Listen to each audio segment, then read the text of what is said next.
একটা নতুন টিউশনি নিচ্ছি। ছাত্রী 10 শ্রেণীতে পড়ে। আজকে প্রথম দিন। আমি বই বের করো। ছাত্রী, কি হলো? আগে একটা প্রশ্ন করি ভাইয়া। ভাইয়া কি? স্যার বলবা। ভাইয়া ক্রাশ কাকে বলে? বললাম না স্যার। ডাকবা। আচ্ছা আপনি এখন কিসে পড়েন ভাইয়া? Masters first year. কেন? আপনি তো এখনো স্টুডেন্ট তাই না?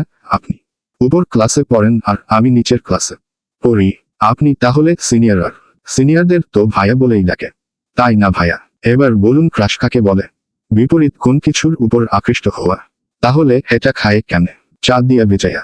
আচ্ছা ভাইয়া বাদ দিন, বলেন তো প্রেম কাকে বলে? আন্টিকে ডাকবো নাকি? 2 ডাকবেন না, ডাকলে আমি বলবো আপনি আমাকে আই লাভ ইউ বলছেন। এবার বলুন না। চুপচাপ পড়ো বলছি। ভাইয়া আপনার লিপ না খুব সুন্দর। তোমাকে বলছি পড়তে।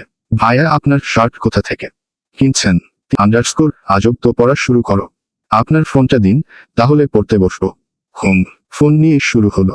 হ্যালো বাবু, তোমাকে খুব মিস করছি। বাবা, মা তো আমাকে ফোন দেয় না, তাই নতুন এক টিচার আসছে, তার ফোন দিয়ে ফোন দিচ্ছি। বাবু, আর কথা বলতে পারবো না। আমার টিচার যখন বাসা থেকে বাহির হবে, তার কাছে আমার চিরকুট পাবে।